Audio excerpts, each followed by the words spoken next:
Qué lindo que las banderas, para que se vean en todo el mundo. Estados Unidos, por supuesto. Tengo que aprenderme las banderas. Colombia, El Salvador, México, Honduras, República Dominicana, Guatemala. Si me ponen el nombre me ayuda mucho, pues no me las puedo aprender a todos, pero todos aquí, reunidos en este sitio cosmopolita, ecléctico, la diáspora. Todo el mundo está aquí, que ese aplauso no afloje. Europa, Asia, África, América, Oceanía, recibiendo en vivo. Qué lindo, las banderas representadas de cada país. Porque no somos solo una nación, aquí hay muchas naciones representadas, además de los que nacieron en la Unión Americana, en este sitio, hay muchos de otros países. No vi la bandera argentina, qué feito, qué feo. Ah, no, ahí está. Ahí está, qué bueno que alguno la trae, por lo menos. El campeón del mundo tiene que estar, si no, ¿para qué? Bienvenido, buenos días, buenas tardes, buenas noches a todos los que nos ven desde otras partes del mundo. Es un placer poder conectarnos viviendo este servicio maravilloso donde cantamos, donde adoramos, y ahora nos conectamos con vosotros que están del otro lado, que son esa iglesia maravillosa que nos sigue, que nos apoya, que siembra, que está con nosotros. Y en momentos, ya en minutos, en 2 minutos te voy a transmitir lo que creo Dios me dijo que te diga antes. Esto tiene que ver con algo que nos había quedado colgadito por ahí. Colgadito digo porque no lo habíamos puesto al aire. Llegamos a un país complejo, a una nación álgida, no es fácil, no se pueden poner las camisetas, no podemos exhibirnos así como hacemos nosotros, esa marea azul de River Arena que llega a todos sitios. Estamos hablando de Egipto, un país que hay mucha pobreza, increíblemente. Hay razones para explicarla. Algunos lo atribuyen a aquellos 7 años en que José les dio de comer sin que tengan que trabajar hace miles de años. Literalmente ellos lo atribuyen a eso. Dicen que se generó una cultura de que algunos no trabajan, otros esperan que venga la provisión.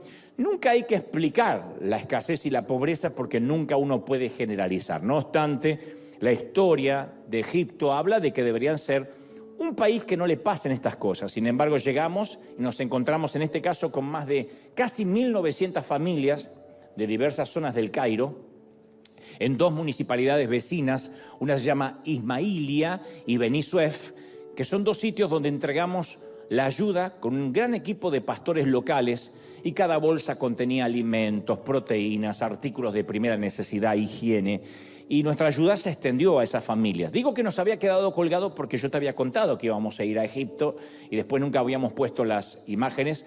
Llegamos no solo a las familias de Egipto, sino a las familias sudaneses también. Y fue impresionante el impacto que tuvimos con la comunidad y la generosidad de River. Nosotros enviamos las remesas financieras, pero ellos lo transformaron en alimentos esenciales y también les dio la sensación de esperanza, de alivio, que no están solos. Y no podían creer que nosotros nos acordamos, nosotros hispanos nos acordamos de Egipto. Y si creías que esto no pasaba, esto tiene que ver con River.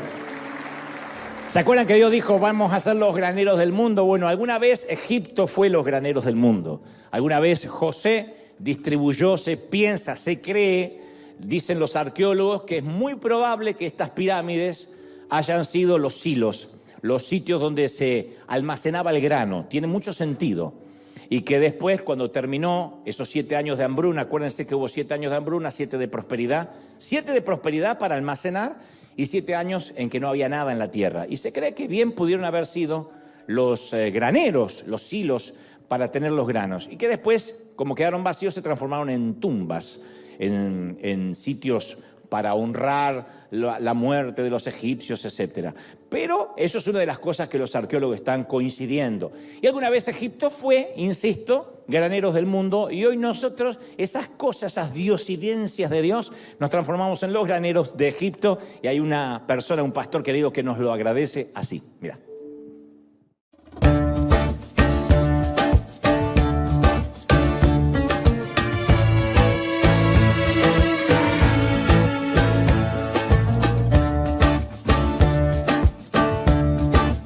Un saludo de la tierra de Egipto para todo el pueblo de Dios en la iglesia River Arena en California.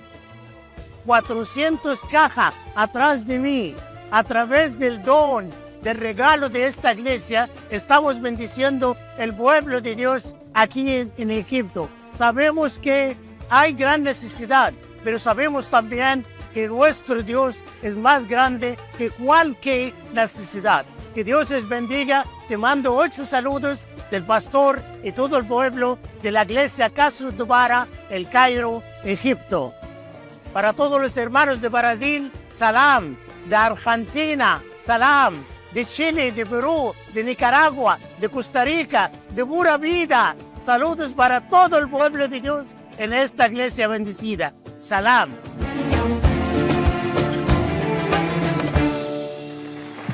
Me encantó el castellano, ¿eh?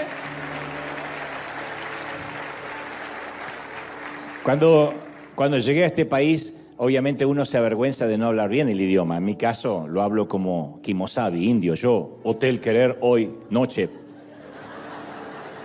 Así se traduce lo que yo digo, comer, querer, ahora, ya.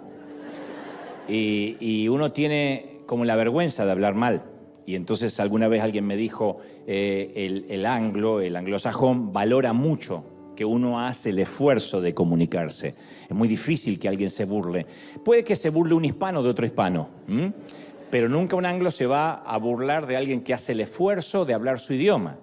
Y dice, quiero que notes, me dijo esta persona, que los anglosajones o los americanos, norteamericanos, hablan solo un idioma. Entonces vos sos más que ellos porque hablas un idioma y un cuarto.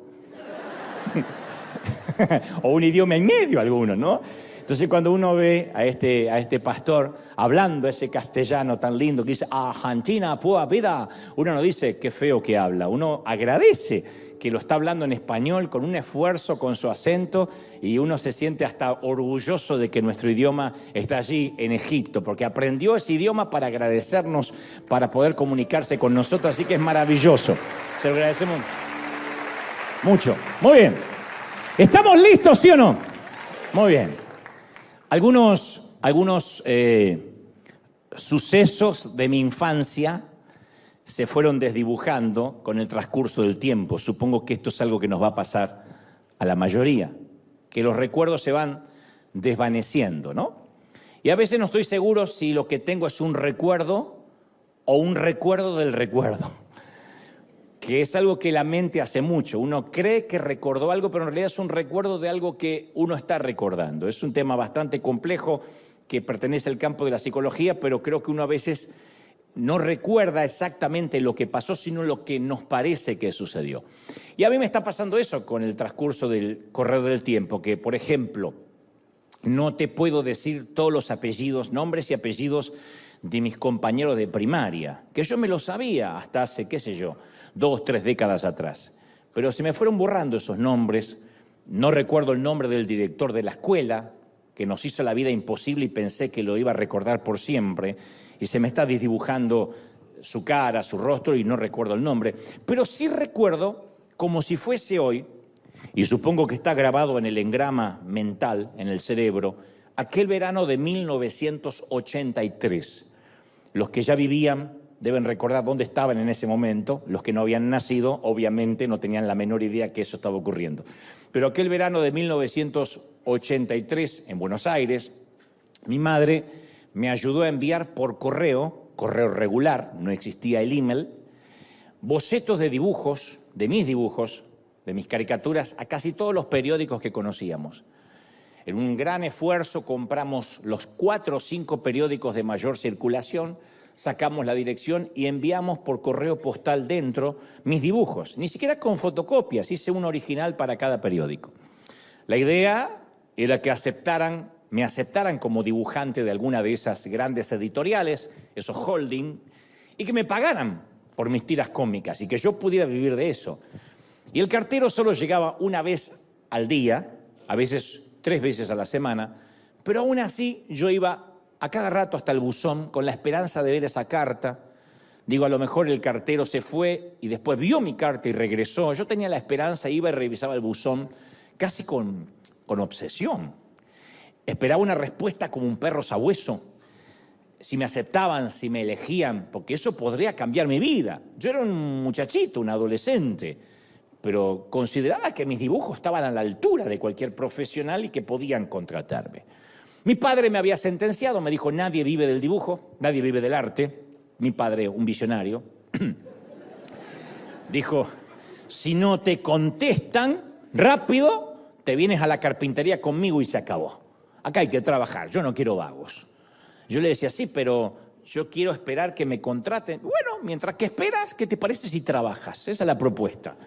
No tenía opciones. O me aceptaban como flamante artista o tenía que dedicarme a serruchar madera por el resto de mi vida. Y seguramente sabes lo que se siente y de lo que te estoy hablando, aunque no hayas tenido que ver con el dibujo o con la carpintería. Hablo de ese momento en que tampoco te llegó esa carta o esa respuesta que esperabas o aquel llamado. Todos conocemos ese desazón que se siente cuando se espera el sonido del teléfono, un correo electrónico, la respuesta a una solicitud, la contestación a una aplicación. Para ese momento se han acuñado muchas frases que repetimos todos. Uno es, y al final me dejaron con las manos vacías, hice la fila y contrataron al que estaba adelante, y alguien nos dice para alentarnos, y bueno, espérate sentado que parado te vas a cansar. Me dejaron como novia de rancho, esperando, no me llamaron. Pero la frase más famosa y más histórica respecto a esta línea del relato es, está afuera, esperando, cuidando las ovejas. Este fue el caso de David, está afuera. Es una frase que tipifica, no importa, ahí está esperando que algo le pase en la vida, que algo lo sorprenda, está afuera cuidando las ovejas. Esa fue la frase y es hasta la fecha la frase que tipifica la desazón de sentirse excluido, que no te llaman, que no te convocan. Pero antes de contarte la historia, que yo sé que la mayoría quizá conoce, tengo que hacerte un poquitito de historia para meternos en contexto, en tiempo y en espacio. El año 1000 antes de Cristo era una época muy mala para las tribus de Israel. El libro de Jueces 21:15 retrata esos tiempos con una frase que hiela la sangre, que preocuparía a cualquier nación. La frase es, en aquella época no había rey en Israel y cada uno hacía lo que se le placía. Ese era el resumen de la ciudadanía de Israel. No había rey, obviamente no había presidente democrático, porque no era una república, así que cada uno hacía lo que se le antojaba. Hemos aprendido que un mal presidente, un mal rey, puede causar serios problemas, pero la anarquía es peor que eso. Cuando no hay una cabeza, cuando una nación está acéfala, eso nunca va a engendrar nada bueno. Y la gente en Israel, para salvar ese enorme barco que se estaba hundiendo llamado Israel, exigió tener un rey. Querían tener un rey como el resto de las naciones.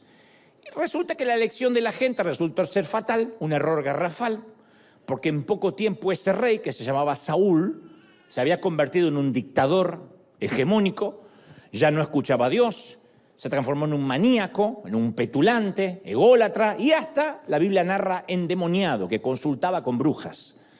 Ya no era el rey que solía ser.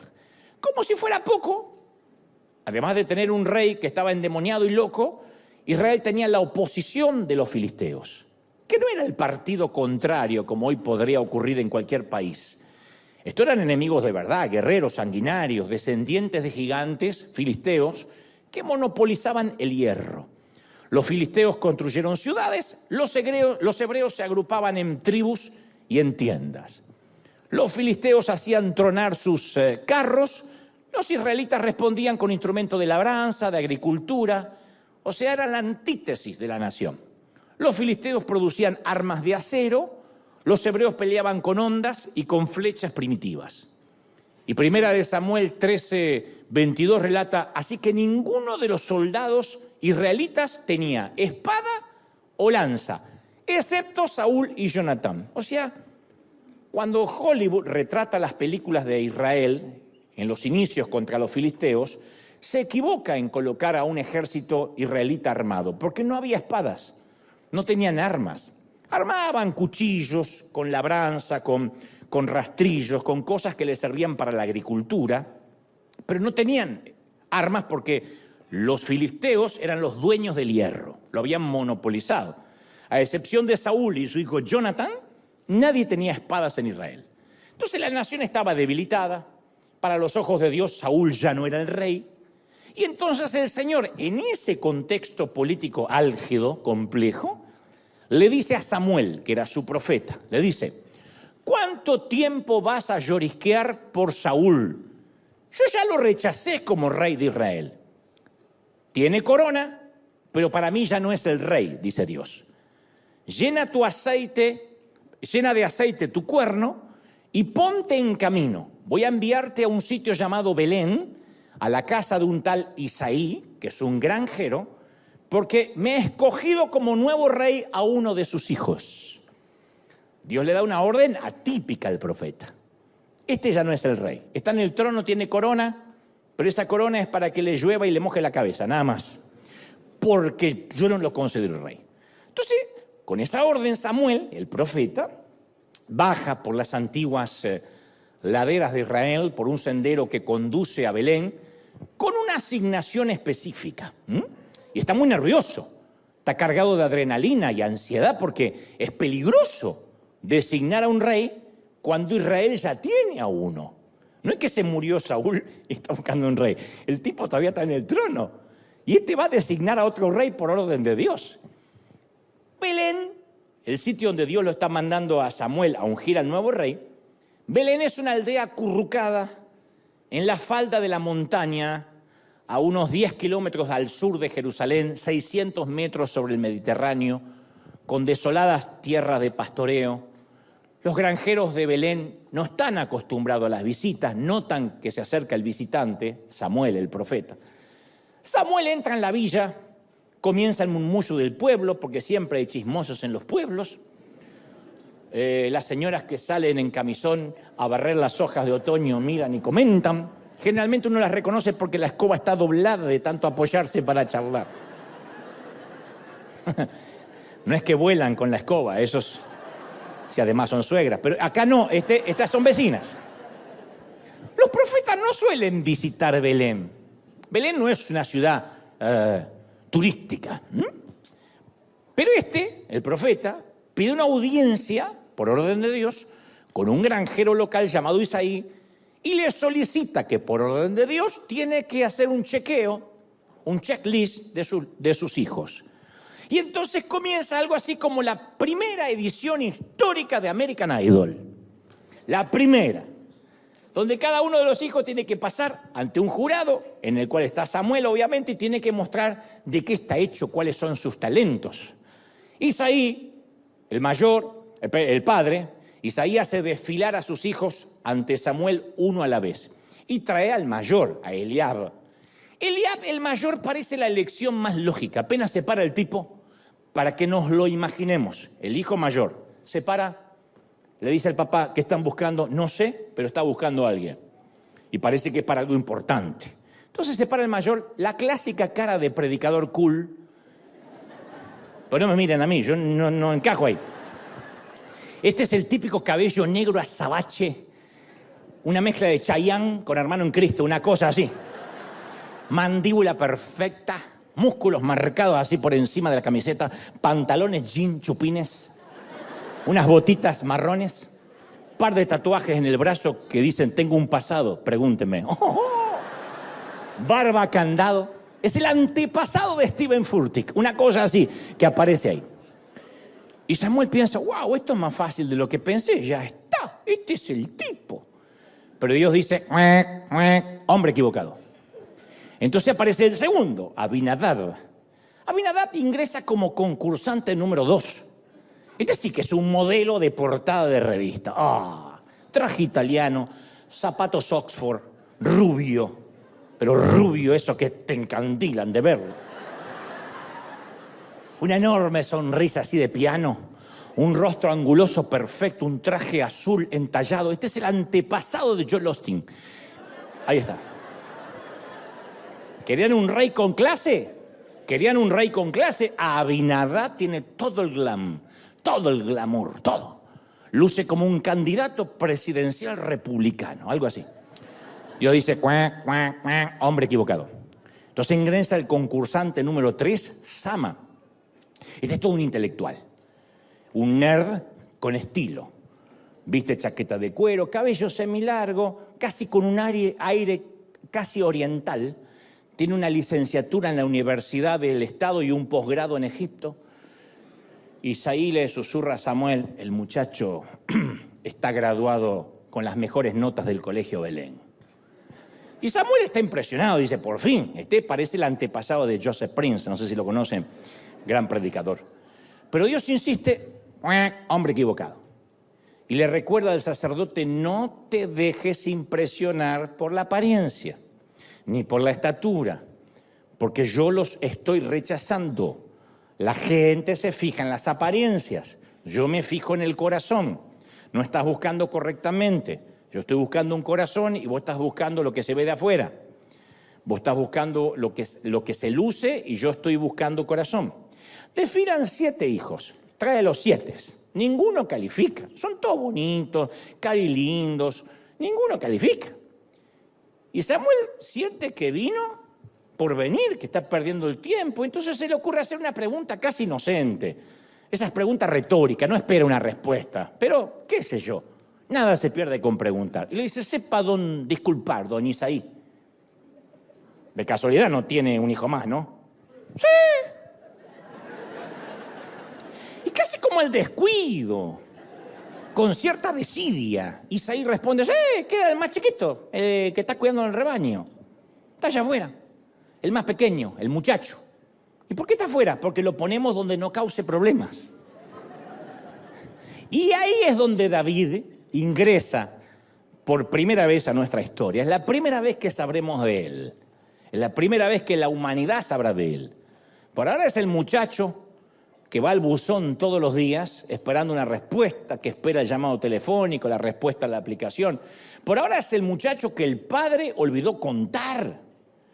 Pero las Escrituras le van a dedicar 66 capítulos a su vida. No hay otro personaje en la Biblia que tenga tantos capítulos dedicados a su vida. 66 capítulos le dedicará a la Biblia.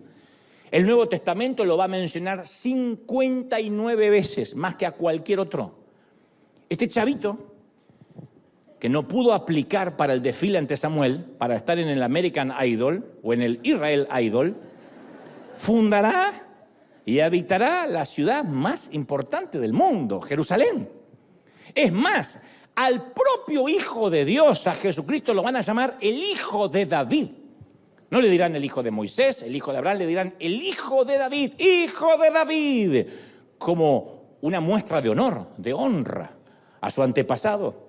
A este niño, que todavía no lo incluyen en las reuniones familiares, lo van a llamar rey, guerrero, trovador, matagigantes.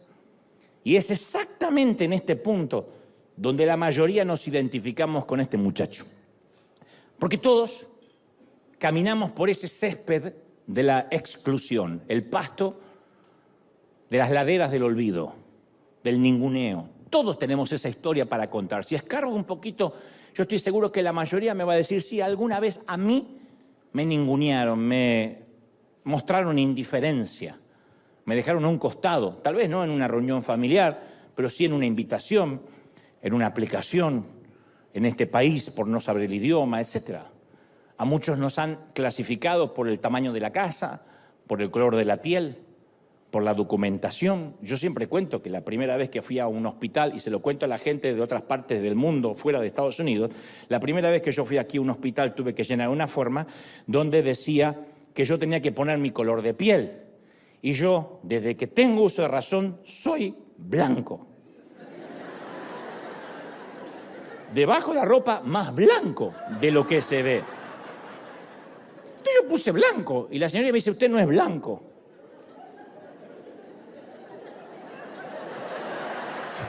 ¿Qué pasó? Usted es hispano. Hispano blanco. No. Blanco soy yo, me dice. Y era color café la gringa. Digo: señorita, ¿estamos hablando de colores?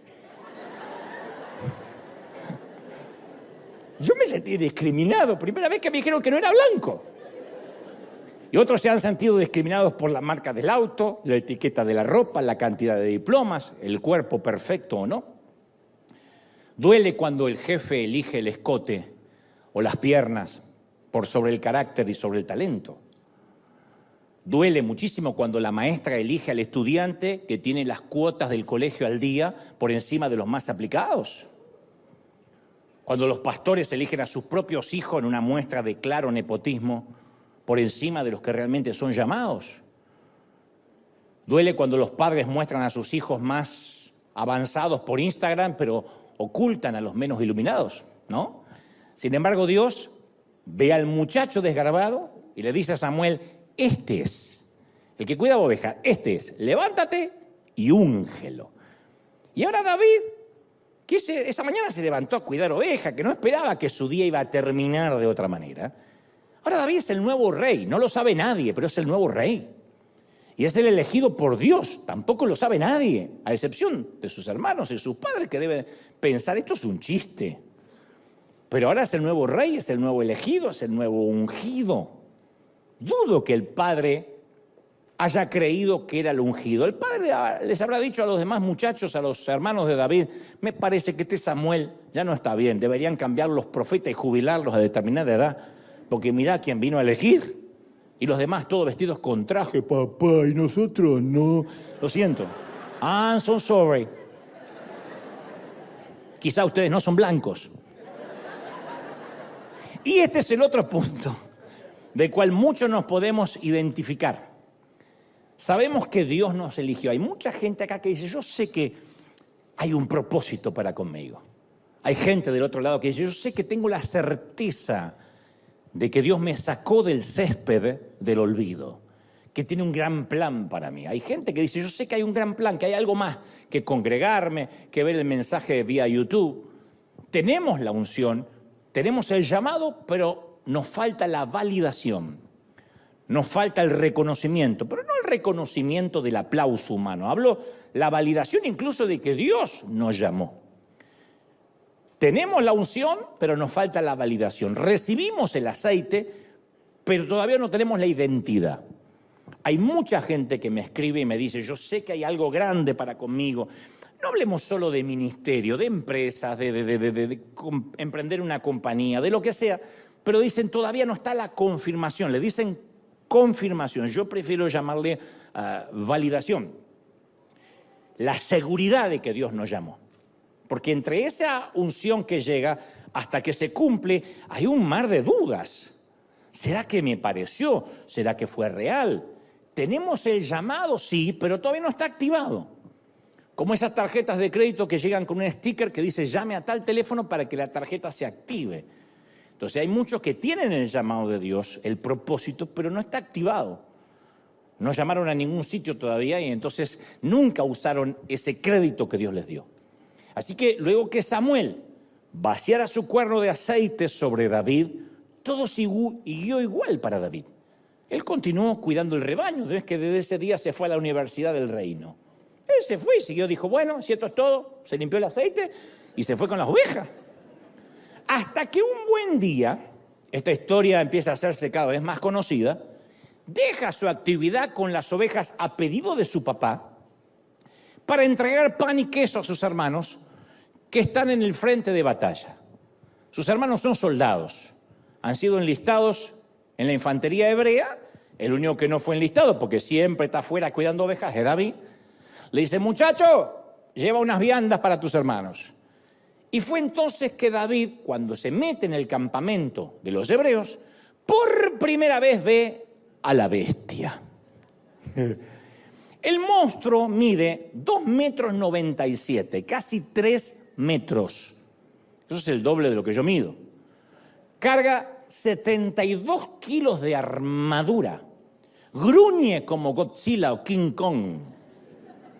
Mide 50 centímetros de cuello. 142 centímetros de cintura. Y alguno pensó que estaba gordito. 100. Eso es mucho.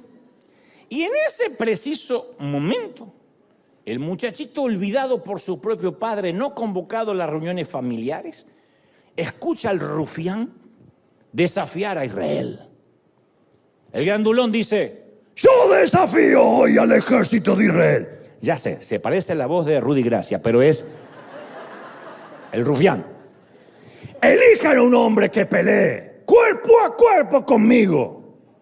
Él y una multitud de filisteos han convertido la mitad de ese valle en un bosque de lanzas, de jabalinas, una banda de rufianes con pañuelos en sus cabezas y olores corporales feos. Y en ese preciso momento en que David se da cuenta del desafío del rufián, es que también llega su momento.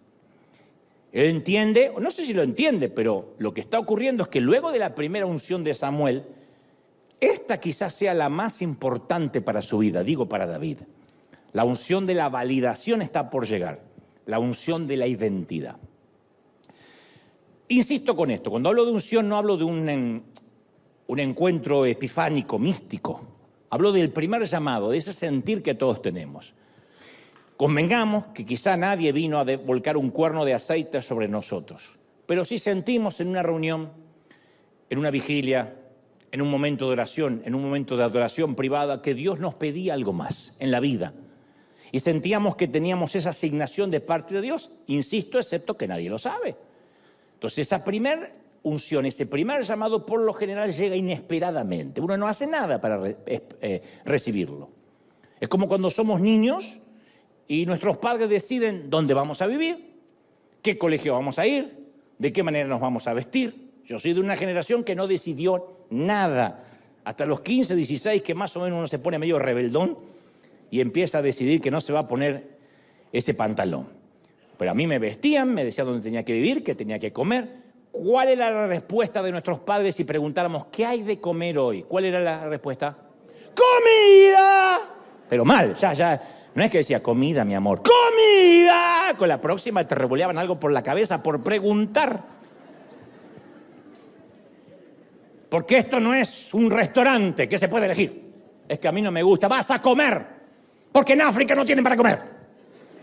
Es que no me gusta. Vas a comer aunque esté relleno de caca. Te lo vas a comer igual. Así es. Entonces uno se deja. Se ve que alguna probó. Entonces, la comida de la mamá, sí. Uno deja que los padres decidan. Llega un momento en que todo depende de nosotros, ya no deciden los padres. En la segunda parte del resto de nuestras vidas, cuando uno empieza a decidir cómo se quiere vestir, qué quiere comer, dónde va a estudiar, qué carrera seguir. Entonces, volviendo al tema, saliendo de la metáfora y volviendo al tema que nos compete, hay muchos que reciben ese primer llamado, esa primera unción, pero no están dispuestos a enfrentar a la bestia por sí solo. Y entonces aquel primer aceite se pierde, se vuelve pútrido, como le sucedió al mismo Saúl. Si uno no elige enfrentar la batalla, por mucho que Dios nos haya llamado, todo habrá sido en vano. Hay un momento que uno tiene que enfrentar cosas en la vida, porque esa es la validación, es Dios que lo prepara para que sepamos que fuimos llamados. En mi caso yo pude haberme quedado con una profecía que recibí en el año 91, que entre otras cosas decía, pastor de los jóvenes te dirán, y te entregaré los medios de comunicación y te prestaré los oídos de muchas generaciones. Allá en el 91, cuando yo no le hablaba ni a dos personas juntas, cuando era súper tímido, cuando casi no podía articular palabra. Otros como yo recibieron las mismas palabras o palabras similares. Yo pude haberme quedado con esa palabra guardada en un cofre, como quien guarda una semilla de fe en una caja. Cuando la abre dentro de 30 años sigue siendo semilla. Si no se planta, es semilla. La semilla tiene poder cuando cae a la tierra y muere y germina. La palabra que nos dan puede ser muy bonita, pero hay un momento que puede quedar en un lindo papel como una hermosa promesa o cumplirse. Esa palabra que yo recibí en el año 91 fue el cuerno que cayó sobre mi cabeza, el cuerno de aceite donde el Señor me dijo, yo te elegí. No hice nada para buscarlo. Dios sabe que yo no estaba en búsqueda de una palabra, pero Dios me sacó, como a David, del césped de la exclusión.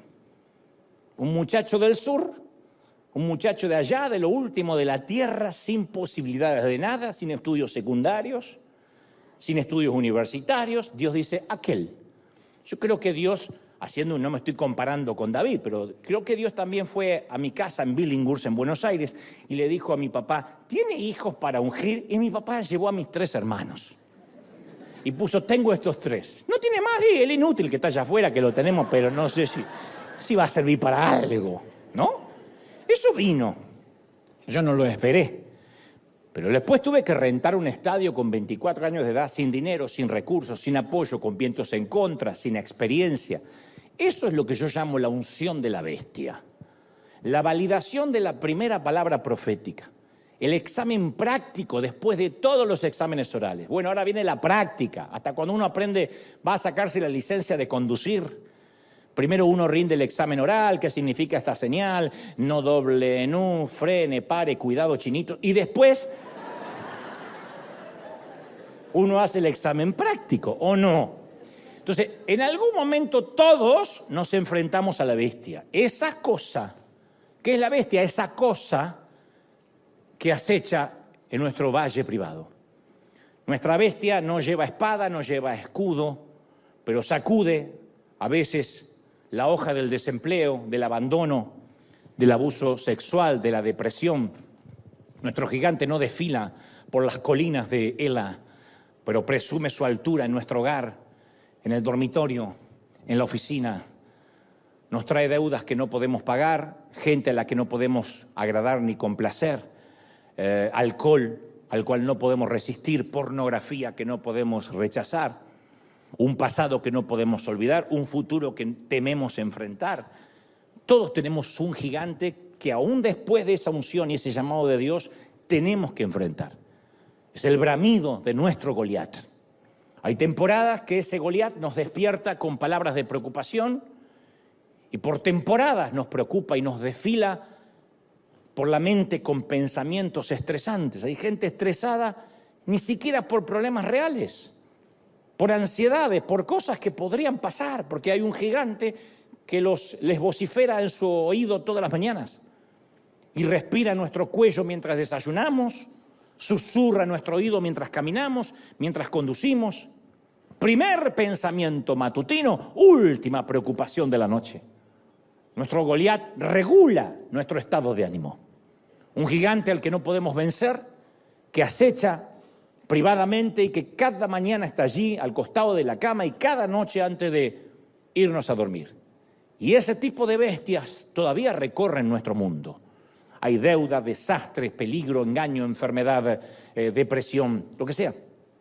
Y se muestran insolentemente pavoneándose, nos roban el sueño, nos quitan la paz, nos succionan la alegría, nos roban la risa. Hay gente que ya no se ríe más hace mucho tiempo. Digo, con esa risa de carcajada, de que te duele la panza, porque dice, no sé, tengo como una angustia que no se me va. Es un gigante enquistado. La Biblia narra que el filisteo salía mañana y tarde a desafiar a los israelitas y los estuvo ahí así, haciendo eso por 40 días. 40 días desafiándolos, mañana y noche. ¡Ey! ¡Cobardes! ¡Ratones! ¡Aún estoy esperando! Todos los días, mañana y noche, promediando a las 5 de la tarde. ¡Ey! ¿Habrá algún hombre para pelear? Y ellos pensaban que algún día se iba a ir. En el mejor de los casos, el gigante gruñe 40 días. En el peor, lo hace durante toda nuestra vida. La familia de Goliat era una antigua adversaria de los israelitas. Josué los había conducido a la tierra prometida 300 años atrás y desterró a todas las tribus, excepto 2 ciudades, Gat y Asdod. Y Gat engendró gigantes. Y adivinen dónde se crió Goliat. En Gat. La bestia tiene una enorme G en su chaqueta. Jugó para el equipo del colegio secundario Gat. Así que los soldados de Saúl vieron a Goliat y murmuraron, oh, otra vez la burra al trigo. Mi padre peleó contra su padre. Mi abuelo peleó contra su abuelo y esto no se termina más. Son cepas, se multiplican los condenados. Y nosotros hemos dicho frases similares. ¡Oh! Terminé convertido en lo mismo que odié de mi padre. Juré que nunca iba a decir las frases que decía mi padre y ahora me encuentro diciéndolas. Otros dicen, ¿sabes? Los gritos, el griterío y la violencia envenenan nuestro árbol genealógico.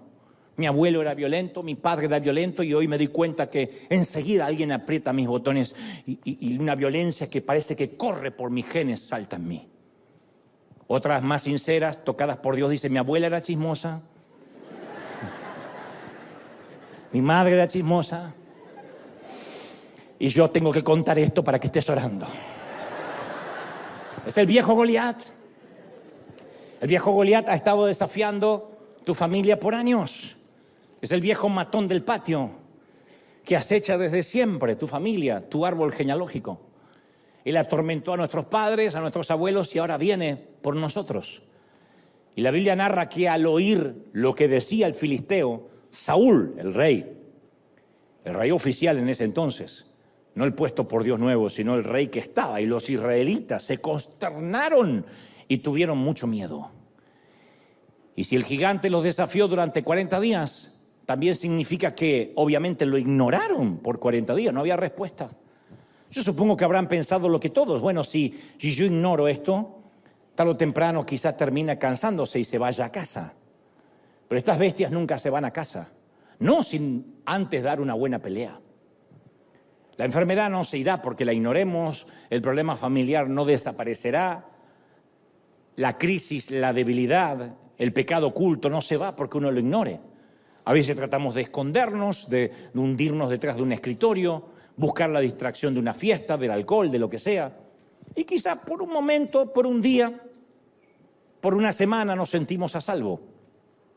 Aislados, anestesiados, pero en un momento el trabajo se termina, el alcohol se consume, la fiesta acaba y escuchamos otra vez a Goliat retumbando, desafiando, bravuconeando. Y nuestra imagen de Dios se empieza a minimizar y el gigante se empieza cada vez más a amplificar. Y ahí llegan las conclusiones, voy a dejar de ir a la iglesia, no tiene sentido, mi vida no cambia, no hay nada que Dios pueda hacer para que yo sea mejor. Y cuando la bestia empieza a crecer, memorizamos sus amenazas, que eso es lo peor. Eso es lo que Goliat estaba logrando en Israel, quebrarle su espíritu. Y alguien dijo una vez que no hay prótesis para espíritus amputados. Y lo que hacía este bravucón era quebrarles el espíritu. 40 días diciendo, ¡cobardes! ¡Ratas! ¡Ey, gallina! ¡Manden un hombre a pelear! Todos los días, todos los días, todos los días. Eso no causa gracia. Y a veces hemos escuchado esas amenazas durante tanto tiempo que hasta podemos visualizar los vellos del pecho de Goliat. Porque sabemos de memoria nuestras debilidades, nos las han gritado todos los días, durante años. Pero hacer una lista de nuestras heridas, de nuestras debilidades, no significa tener la posibilidad de curarlas. Detallar nuestros problemas e ignorarlos no los va a resolver. ¿De qué nos sirve ir a un médico que nos da la patología y nos dice, esta es su enfermedad? Y luego no nos da la terapia. Pero hay de los que creen que reconociendo el problema ya está listo, no hay que enfrentarlo. Si Dios alguna vez me eligió, si Dios alguna vez me ungió, ese problema debe desaparecer por sí mismo y no lo hará. David oyó al mismo gigante tratando de quebrar los espíritus de Israel, pero no llegó a la misma conclusión que el resto. La Biblia dice que David preguntó a los que estaban con él, ¡Ey! ¿Quién se cree este filisteo pagano que se atreve a desafiar al ejército del Dios viviente? El muchacho no debería hablar, no es soldado, para empezar. Pero dice, ¿quién se cree esta bola de grasa para atentar contra los escuadrones, desafiar a los escuadrones del Dios viviente? Hasta ese momento nadie había mencionado a Dios. El pueblo de Dios no había mencionado a Dios. Los soldados no lo mencionaron, nunca pronunciaron su nombre. Saúl nunca mencionó a Dios. Fue David el que lo dijo por primera vez en el campamento. Y David no pregunta por las aptitudes de Goliat, su edad, su clase social, el cociente intelectual. David no pregunta sobre cuánto pesa la lanza, el tamaño del escudo, el significado del tatuaje de la calavera en el brazo. No pregunta. David no piensa que ese petulante que se pasea por la colina tiene una historia que contar. Él solo piensa en las huestes, las tropas del Dios viviente. Lo primero que se le cruza a Dios, a Él, es su Dios. ¿No es maravilloso? ¿Por qué? Porque David ve lo que los demás no están viendo y rechaza ver lo que los otros sí están viendo. Todos los ojos recaen sobre el brutal Hulk, que respira odio. Todos los hebreos se detienen en el rockstar de los filisteos. Todos conocen en detalle a la bestia. Y todas las noches, mientras que se reúnen en derredor de un buen asado argentino, porque aún no había tanta miseria para que comieran solo pupusas. Entonces,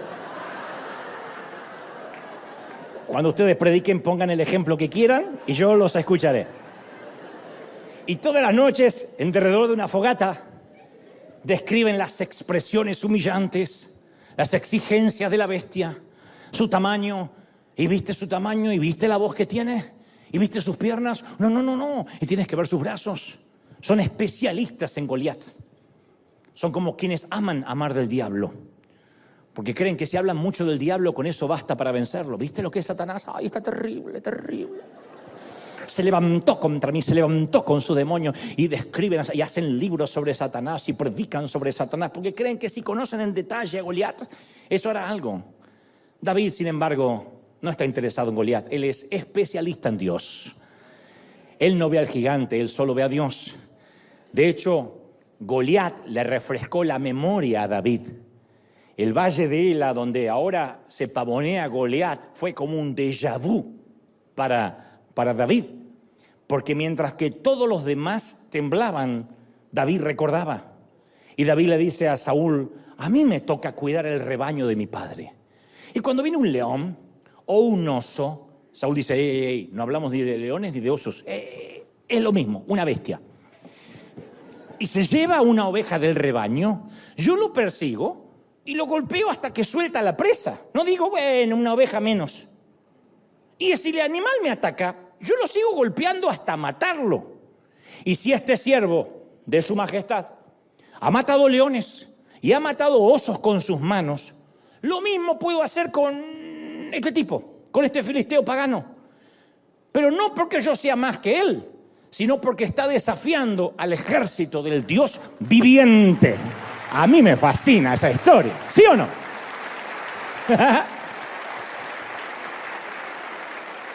Leones y osos. La buena memoria hace a los héroes. La mala hace a los cobardes. Tenemos que hacer un listado de los triunfos de Dios. Cada vez que un gigante viene, un gigante nuevo, reapareció el cáncer. Parece que revivió aquel problema que creíamos resuelto. Una nueva deuda, una nueva carta del IRS. Una suegra que dice: pasaré una semana con ustedes. Y uno empieza a decir: ¡otro gigante! Pero ahí es cuando uno tiene que escribir las preocupaciones en la arena y tallar las victorias del ayer en la piedra. Toda la Biblia, desde Génesis hasta Apocalipsis, el Señor dice: recuerda, recuerda, recuerda. Y no porque es nostálgico. Él no necesita obligarse a recordar, pero le dijo a Israel: recuerda de dónde te saqué, recuerda que te di pan en el desierto, recuerda que nunca te dejé. Tú cambias, tú fluctúas, tú eres ciclotímico, tú tienes desfases hormonales. Yo, Dios, soy el mismo ayer, hoy y por los siglos. Yo no cambio. ¿Lo creen, sí o no? Pero hay algo que me fascina más. Son los términos militares que usó David, aunque el tipo nunca fue soldado de infantería. Esta es la manera que David se expresa en menos de una hora. Yo creo que fue menos, en media hora, pero si uno lee correlativamente las escrituras, vamos a ver que David dice, primero, las huestes, las tropas del Dios viviente. Luego dice, el Señor de los ejércitos, el Dios de las huestes de Israel.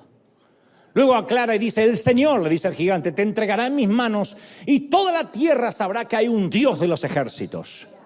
El Señor dará la victoria sin espada ni lanza, porque esta batalla, le dice al rey Saúl, esta guerra es del Señor y Él los entregará en nuestras manos. Yo cuento al menos 9 referencias a Dios. Las menciones a Dios de David superan a las de Goliat 9-2. ¿Cómo se compara esta proporción con nuestra forma de hablar? ¿Consideramos el poder de Dios al menos 4 veces más, para parecernos a David, al menos 4 veces más que lo que consideramos nuestros problemas? Nuestra lista de bendiciones es 4 veces más larga que nuestra lista de peticiones. Nuestra lista de agradecimientos es 4 veces más larga que la lista de peticiones. Nuestro archivo mental de agradecimiento por las veces que Dios nos libró es 4 veces más grueso que nuestro archivo mental de quejas.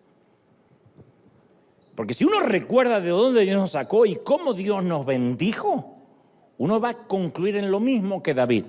Así como me libró ya una vez de osos y leones, me liberará de este. Son siempre las mismas bestias, con 2 patas, con 4, con 8, son siempre las mismas bestias y Dios sigue estando en el trono. ¿Lo creemos? ¿Sí o no? ¡Aleluya!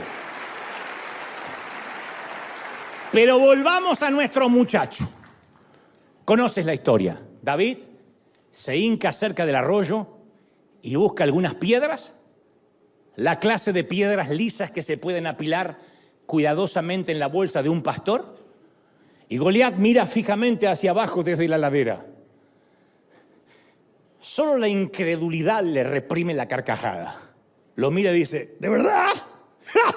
Esperó 40 días por un hombre y sale un adolescente. Lo llama esmirriado. Lo llama renacuajo. ¿De verdad? Casi es un insulto para la bestia que manden a ese. Le dice, ¿soy acaso un perro para que vengas a atacarme con palos? Y toda la muchachada. En este rincón del cuadrilátero, David, flaco y esquelético. En este otro rincón, voluminoso y bruto, Goliat. La bicicleta atacando a un camión de 18 ruedas. El perro caniche atacando al dogo alemán. ¿Vieron los perritos cuando...? ¿Vieron esos enfrentamientos del caniche y el Rottweiler? Que el grande le dice, no me quiero molestar, porque si me molesto te como de un bocado chiquito. ¿Qué posibilidades tiene David contra el gigante? ¿Quién le apuesta a David? ¿Quién pone dinero en el hijo de Belén? No los filisteos, no los hebreos, menos los hermanos de David, que consideran hasta la fecha que fue un error ungirlo.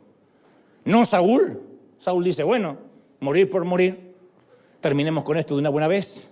Quizá el gigante aplaste a esta cucaracha, se vaya mañana y todos tengamos paz. Pero Dios sí apuesta por él. Y escucha cuidadosamente el grito de guerra de David. ¡Ey! ¡Tú vienes a mí con espada, con lanza, jabalina!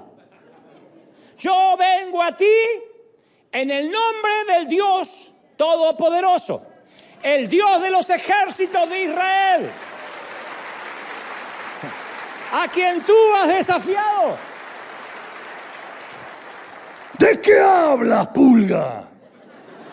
Hoy mismo tenía que gritar porque el tipo estaba allá y era alto. Hoy mismo el Señor te entregará a mis manos y te mataré. Y te cortaré la cabeza. Hoy mismo echaré los cadáveres del ejército filisteo. Y ahí le sale el argentino de adentro y empieza a agrandar la oferta. Voy por todos. Y los cadáveres de tu ejército los echaré a las aves del cielo, a las fieras del campo, y todo el mundo sabrá que hay un Dios en Israel. ¡Ya cierra la boca, mocoso! Y es más, todos los que están aquí reconocerán que el Señor salva sin necesidad de tanta espada y lanza. La batalla del Señor, y Él los entregará a ustedes en nuestras manos, y eso va a pasar. Ahora, ahora.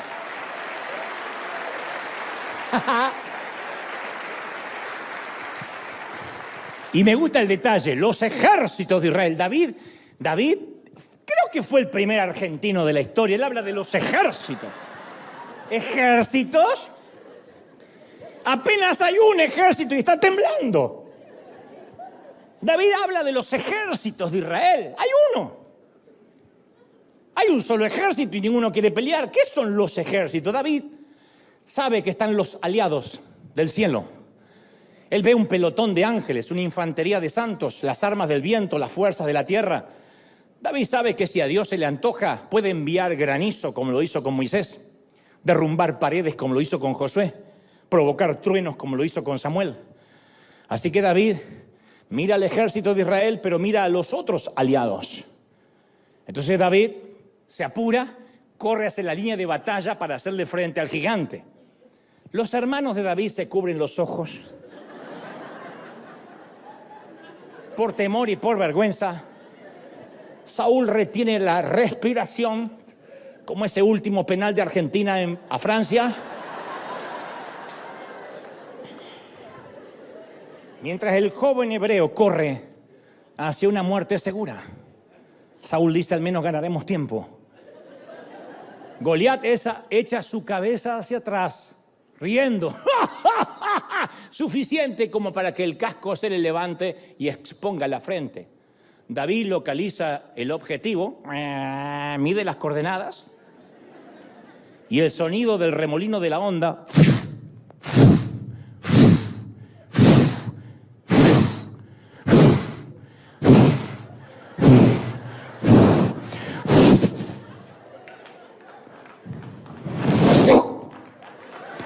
es lo único que se escucha en el valle. La Biblia dice que saca una piedra, literalmente, y se hinca en la frente, y con la piedra incrustada entre ceja y ceja, el filisteo cayó de bruces al suelo.